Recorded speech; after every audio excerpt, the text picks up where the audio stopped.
Carl Miller, and I'm just going to say we're here to stand up for the beef industry and to show you just how important the beef industry is to us.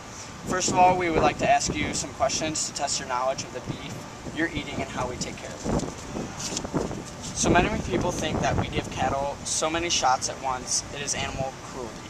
But do you understand why we are giving shots and what we're doing them for?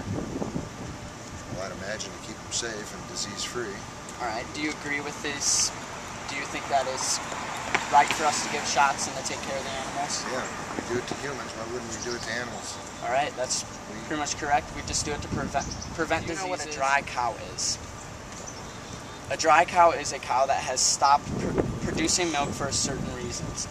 The reason we ask this is just because many people think that if they're dry cows, they're safer or we're not harming them in any way. Really, it's harder on them, it's worse for their udder, and having a calf at their side is more stress-free for them.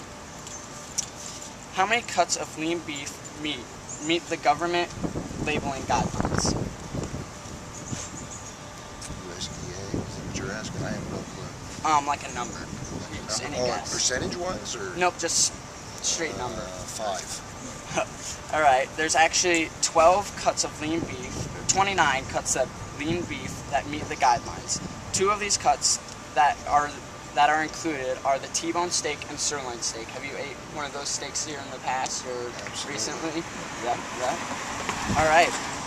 The last question is, do you know what the main 3 important nutrients are that come from eating beef? Nutrients? Yes. No. No? Really. Alright, well what we call it is ZIP, and it's zinc, iron, and protein. Beef is actually the #1 source of zinc, and it helps body's growth and development and helps the maintenance of the immune system. Iron helps carry oxygen from blood cells and to tissues, and it assists in making red blood cells. Alright, and then protein helps build muscle and bone, obviously. Is there anything you would like to add that you have a certain opinion on the beef industry or animal cruelty or anything like that? No, not necessarily. I think, I like beef, so yeah, okay. I'm for it. All right. Just keep it safe. Yep. Thank you. No mad cow either. Thank you for taking the time to let us ask you some questions and inform you more about the beef industry. Sure. Thank you, guys. All right. Good luck.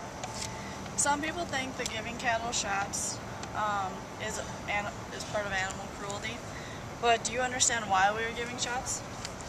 Because if you had a child and it was sick, would you just say, oh, I'm not going to treat you, you'll be okay?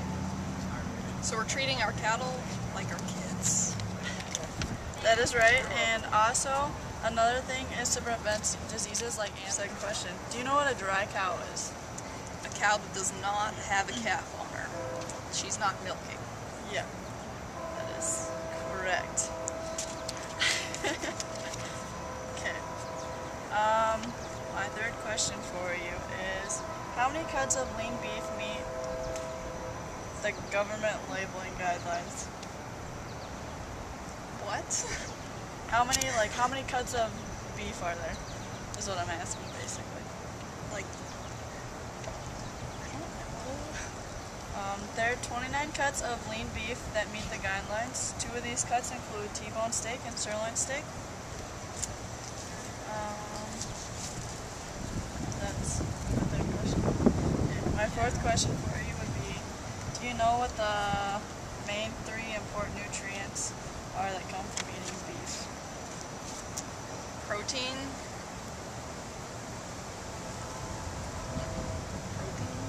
Okay. We have zinc, iron, and protein. The zinc is the #1 source of helping the body growth and development. Iron comes and carries oxygen to the body cells.